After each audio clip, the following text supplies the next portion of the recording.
Sam Bradford threw a TD pass to Kyle Rudolph. Marcus Sherrell's returned a punt for a score, and Minnesota snapped the Panthers. Listen to this. 14-game home winning streak with a 22-10 win in Charlotte.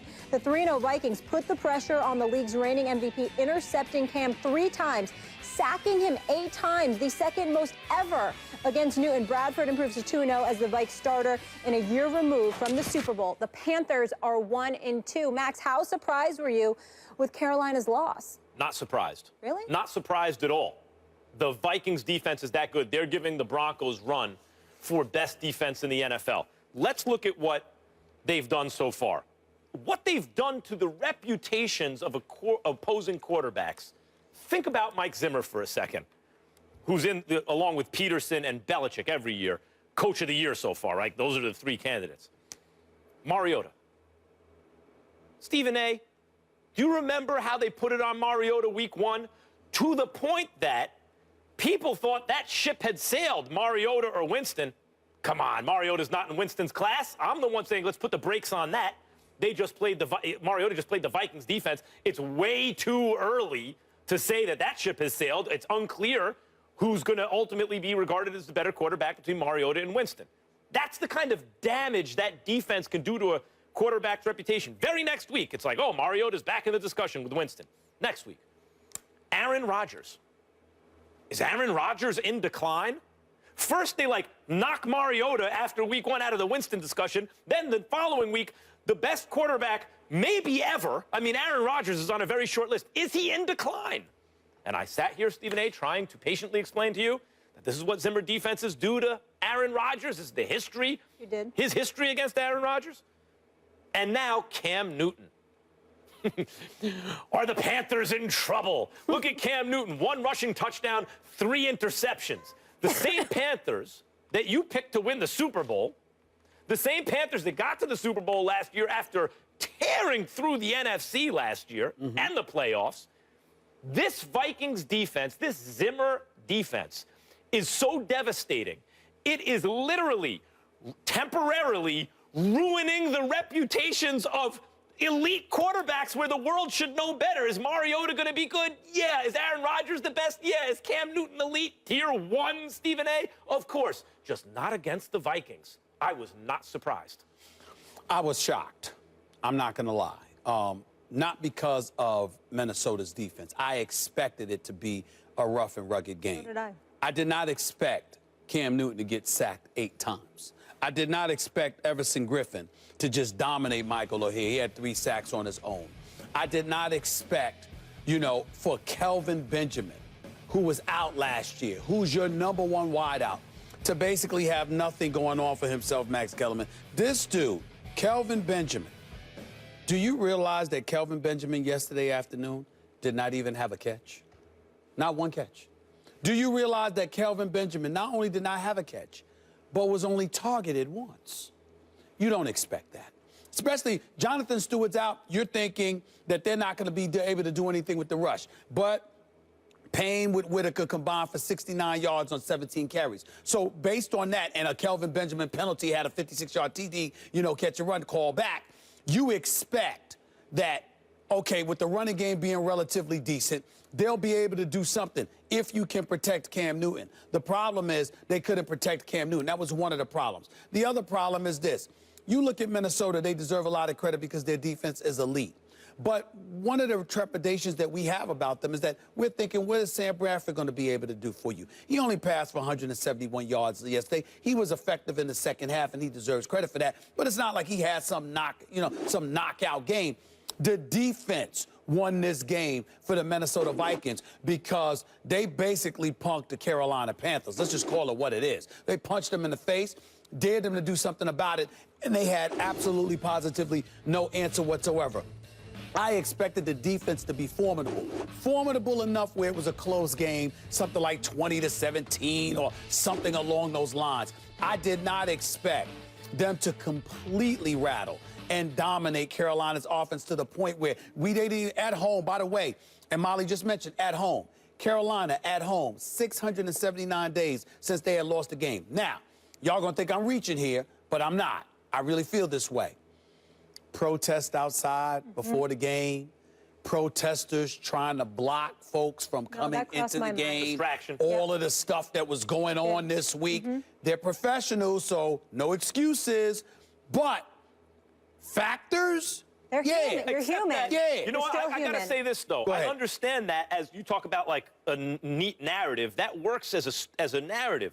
But they were on the road, Minnesota was, against the NFC champs. And it's one thing if they just pounded them from the beginning.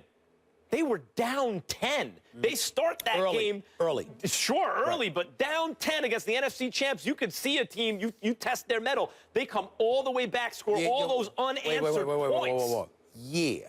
But on the road. Wait. You know better. And what I mean by that is this. When you are distracted from your regular routine, when you've got other things that you deal with, it's not what you do in the immediacy. It's what you do over the longer period of time. It's almost like fighting somebody or being in, any kind of competition. It's about the marathon, not the sprint. You can hit somebody quick, but unless you knock them out, you've got to deal with the prolonged battle. And that's where those distractions come into play. And I think it's not the total reason, because Minnesota's defense is why they won. And that's the point. It was Minnesota that got dropped in that fight early, picked themselves off the deck, and didn't quit. Now, you could say the opponent they were facing maybe had more give than normal. Minnesota had to dust themselves off and win that game. Minnesota didn't have all of this stuff to deal with. Yeah, tremendous win. I don't want to take any credit away from them, but I feel like that could have been a factor. And speaking of that subject, when we come back, his national anthem protests have started a growing trend around sports, but is Colin Kaepernick on the bench in San Francisco because of it? You don't want to miss that discussion when First Take returns. Stay here. I think it's an issue. You look at what's gone on in Tulsa and Charlotte in the last 2 nights. It's an issue that's a forefront of our country, and it needs to be addressed and needs to be taken care of, because what's going on is not right. So, I think, again, he's shedding light on a situation that is heinous and shouldn't happen in this country. I think we all have inalienable rights as a citizen of this country, and they're being violated, and that's what I think Colin is standing up for. It certainly is, and it shouldn't happen. Last week, that was Chip Kelly supporting Colin Kaepernick in his right to protest. Meanwhile, on the field, the Niners dropping to 1-2 as Blaine Gabbert continues to struggle. He's last in the league in yards per attempt. Stephen A., at this point, is it safe to say the reason that Colin Kaepernick is not starting for this team is because of those protests? I think it's safe to say that that's a factor. To summarily dismiss that as a possibility, I think, is foolhardy, to say the least. Let me say this before I even go any further. I appreciated Chip Kelly's comments. They were somewhat surprising considering his history in Philadelphia. It wouldn't surprise me at all, however, if he thought it was apropos and convenient to take that position, because what other position could he take after the way he suffered in Philadelphia in terms of image because of the things that players had said about him and his failure to ingratiate himself with them? How are you going to go to San Francisco and then speak out against Colin Kaepernick? That wouldn't help you at all. And I think he's wise enough to know that. Not to say that it was disingenuous what he said. I'm just saying it gave me cause to pause, and I'll leave it at that. What I will say, however, in terms of Colin Kaepernick not starting, Blaine Gabbert is completing 55% of his passes. Blaine Gabbert's got 3 interceptions and just 3 touchdowns on the season.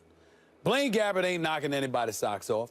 What's the urgency in keeping him as the quarterback? As my man Chris Carter religiously said, Blaine Gabbert stinks. I won't go that far, but damn it, he ain't that impressive. So why not start Colin Kaepernick?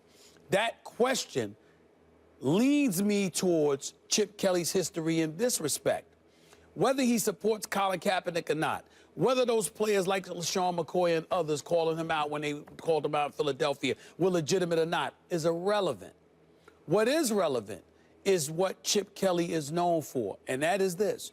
Chip Kelly doesn't like anything distracting you from what he believes your goals should be. And it's football. He wants to monitor your conditioning.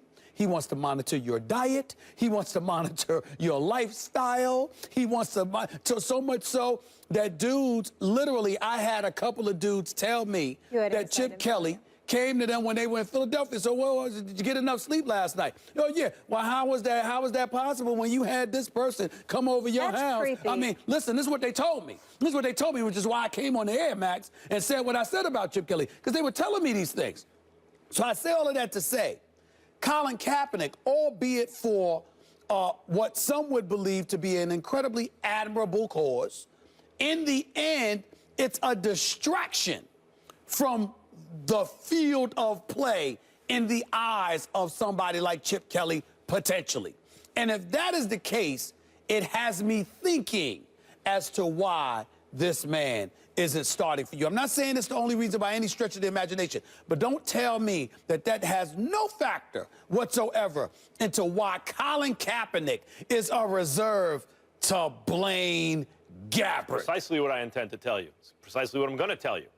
And I know it's not like, by the way, I've had a full-throated, not only defensive Colin Kaepernick, but support for his position since day one. Yep. You check the tape. Yes, true. And not to sound like the naive white guy who's out of touch here, but the fact is it has, to my eye, no bearing, his political stance so far, on whether or not he's starting. Look, all this stuff predates his anthem protest.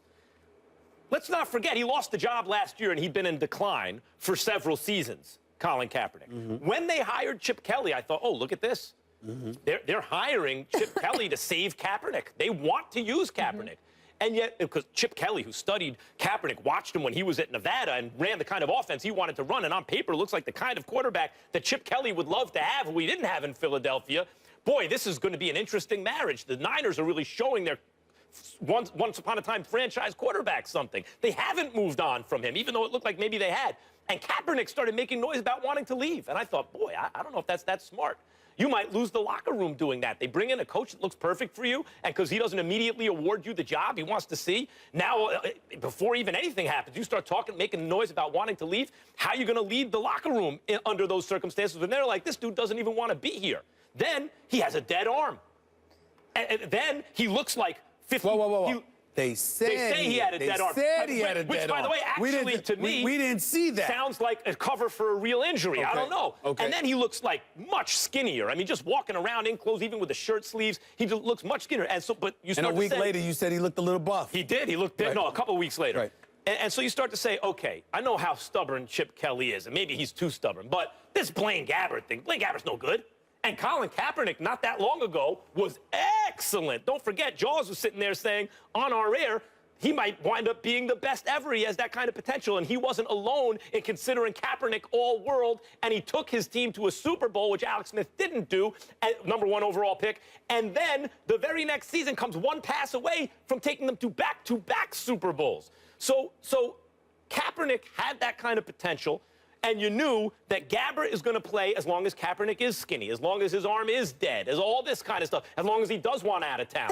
And Chip Kelly's a little stubborn, may stay with that a little too long. But I'll tell you what, I'm going to say it right now.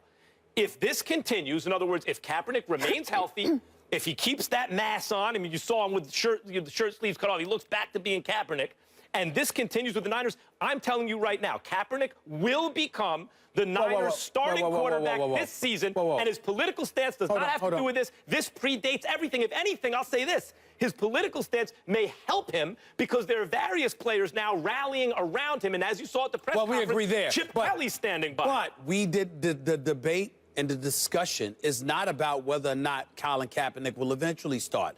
It's about why he's not starting yet. I would ask you to consider.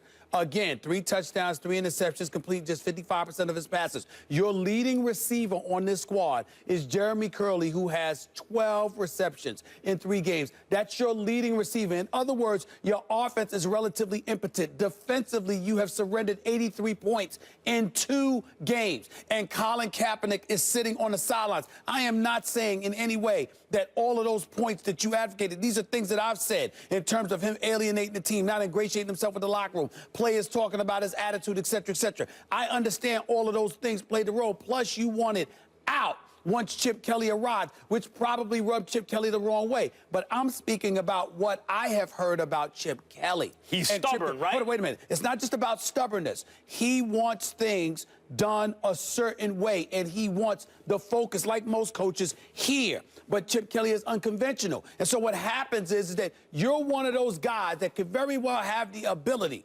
But if Chip Kelly looks at you and there's something that he doesn't like about you that may not have much to do with football, I've been told it could influence his football decisions. And that's a big deal. And you have been told by me right now, you are being told right now that all that predated the anthem protest. He wasn't playing because all that before the anthem protest. Wait a minute, but still in all, you could overcome that leading up to game 1 of the season. But when did the anthem take place? So that's the latest refresher. Is Chip Kelly stubborn? Is he convinced he's the smartest guy in the room, and in face of all the evidence will still do it his way, right? He's a little slow to catch on when his way isn't working. That's why Kaepernick isn't playing. And I'm saying to you, he might have been a little bit slow, but that slowness may have been wearing off until the national anthem stuff came up. That's going to accelerate the anthem. That's the latest. I'm saying it right now. Will accelerate Kaepernick taking the starting job. Great debate, but we got to go to break. Can you imagine the Cowboys when they come to town this week in Levi Stadium? If Kaepernick was starting, the hoopla surrounding that game, that would be insane. Might be starting by the middle of that game. Right. Coming up.